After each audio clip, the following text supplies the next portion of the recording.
Last session brings to mind a word called liberation, with a capital L.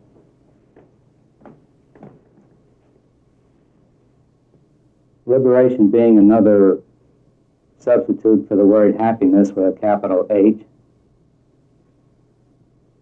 And because of what happened, it allowed certain things to come out that were good. Liberation is Liberation is freedom, which is freedom of choice on anything and everything. Freedom to do or freedom not to do anything you choose. When the group first started, you didn't have this freedom in the group. This was the only thing that I remarked about in the beginning because it was a hindrance in what we were trying to accomplish here. Now, anything I give freely, and that means on both sides. I give it from my heart. At the same time, you don't have to accept it. If you accept it, that's fine. If you don't, that's fine. We never try to force anything, and anything done by force is wrong. Never accept anything because I say so. This is just the opposite of freedom. If you accept it because I say so, you're accepting hearsay. If you accept it for checking, that's good. Check everything I say. Check it out. Not until you see it should you accept it. Freedom is choice to do or not to do on anything you want. And that is to accept or not to accept what I'm saying. And you should never accept it until you see it yourself. Before we can see the absolute reality, the changeless reality, we have to see the reality in the world. Why? Why do we have to see something we have to dump? Because when we don't see the reality in the world, it's because of aversions to the world. Attachments and aversions blind us to what's out there. That's why everyone looks at something and sees something different. If we all had no attachments and no aversions, whatever we would see alike.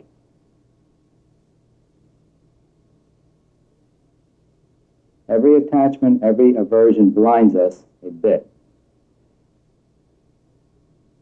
So to get to the reality with a capital R, we have to see what's in the world first.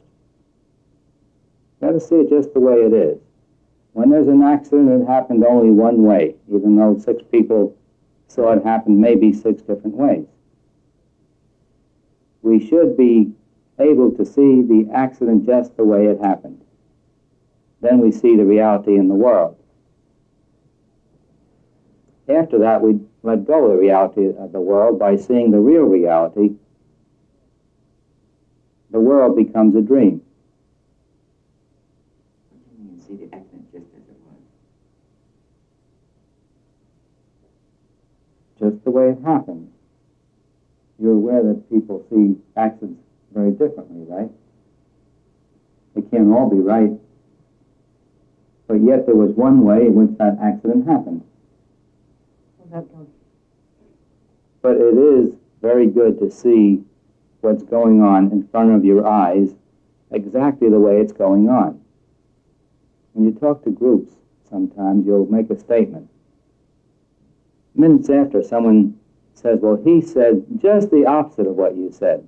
The reason why that happens is that person has preconceived ideas.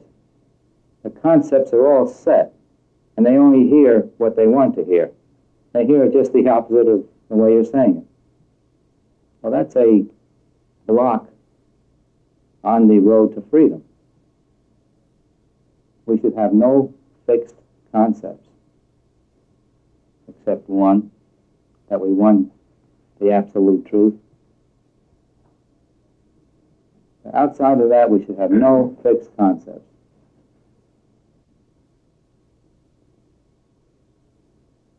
It's very good therapy. It is excellent practice to try to help others. Someday everyone does that. You live not for your little self, but for your big self out there. You identify with all people, and your life becomes one of giving to others, wanting others to be what they are, infinite beings, infinitely happy. And do you mean to help others then by seeing them as identifying them as an infinite being? You said to help others. Just exactly what you mean by identifying yourself? By what you said, plus doing what I'm doing. When you meet people, you talk with them, you try to lift them, whether it's in business, social, family. You try to lift everyone in their understanding of who and what they are. Mentally, you have one conversation, and physically, you have another one. Could you give me an example of how, I think you did already, regarding the man who talked about hypnotism, but you spoke of identifying them with what? I want that a little bit more clear. God. You're talking to God. Whenever you're talking to any individual, your attitude can always be the same toward everyone. You're always talking to nothing but God. Regardless of what you say. Except you couldn't feel angry or feel Now, you couldn't feel angry, but you could act angry. Sometimes it's necessary, in order to communicate with angry people, to be a bit angrier than they are. This won't involve you now, but sometimes I do that. If someone is very angry about something and I want to communicate with them, I have to get a bit angrier than they are, and then they hear me. Otherwise, they don't hear a thing I'm saying.